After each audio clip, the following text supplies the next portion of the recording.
8:50 എത്തണം. ആ സമയത്ത് പിന്നെ നമുക്ക് എന്തായാലും നമ്മൾ പകലുള്ള ഏതെങ്കിലും ഫ്ലൈറ്റ് ഉദ്ദേശിച്ചിരുന്നത്, പക്ഷെ അത് കിട്ടിയില്ല. അപ്പോൾ പിന്നെ വൈകിട്ട് എത്താവുന്ന രീതിയിൽ പിന്നെ ഇപ്പോൾ പുലർച്ചെ പോയത്.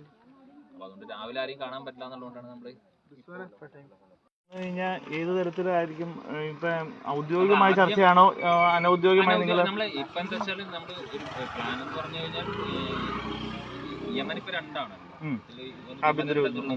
ഔദ്യോഗിക ഇതുള്ളത്. നമുക്ക് യാത്രാനുമതി ഉള്ളത് ഈദനിലേക്കാണ്, ഔദ്യോഗിക സർക്കാരുള്ള സ്ഥലത്തേക്കാണ് നമുക്ക് യാത്രാനുമതി ഉള്ളത്. അവിടെ പോയി അവിടുന്ന് ബൈ റോഡ് വേണം സനയിലാണ് നിമിഷം ഉള്ളത്, സന ജയിലിലാണ് ഉള്ളത്. അത് വിമത പിന്നെ യമൻ വിമത റബൽസിന്റെ ഹൗത്തീസിന്റെ ഇതുള്ള സ്ഥലത്താണ്. അപ്പോൾ അവിടേക്ക് ബൈ റോഡ് വേണം പോകാൻ. ബൈ റോഡ് പോയി അവിടെ ചെന്ന് ആദ്യം നമ്മുടെ എന്ന് പറഞ്ഞാൽ ജയിലിൽ പോയി നിമിഷം കാണുക. നമുക്ക് അവിടെ നിങ്ങൾക്ക് ഈ യാത്രയ്ക്കൊക്കെ അവിടുത്തെ സുരക്ഷ ഒരുക്കുമോ അവര്?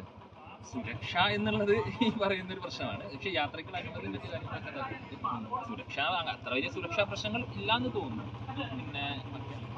പിന്നെ ഈ പറയുന്ന എംബസി ഇല്ല, എംബസി പിന്നെ ജിബൂട്ടിയിലാണ്. ഈ ബന്ധുക്കളുമായിട്ട് നിങ്ങൾ ഏത് തരത്തിലായിരിക്കും നിങ്ങൾ അവിടെ പോയി ഇടപെടാൻ? നമ്മൾ പല മേഖലയ്ക്കൊക്കെ ഗോത്ര വിഭാഗങ്ങൾ അവരുടെ തലവന്മാരെന്നുള്ള ഇതിലാണ്. അപ്പൊ നമ്മൾ ഇതിനു മുമ്പ് തന്നെ കുറച്ചു കാലമായിട്ട് നമ്മൾ ഈ ഗോത്ര തലവന്മാരൊക്കെ ആയിട്ട് ബന്ധപ്പെട്ടിട്ടുണ്ട്. അവരായിട്ട് ബന്ധപ്പെട്ട് ഒരു ഗ്രൗണ്ട് ഒരുക്കി വെച്ചിട്ടുണ്ട്. നമ്മൾ ഇനി നമുക്ക് തികച്ചും നിങ്ങൾ ചെല്ലണ ഒരു പുതുമയൊന്നുമല്ല, അവർക്കും അറിയാം.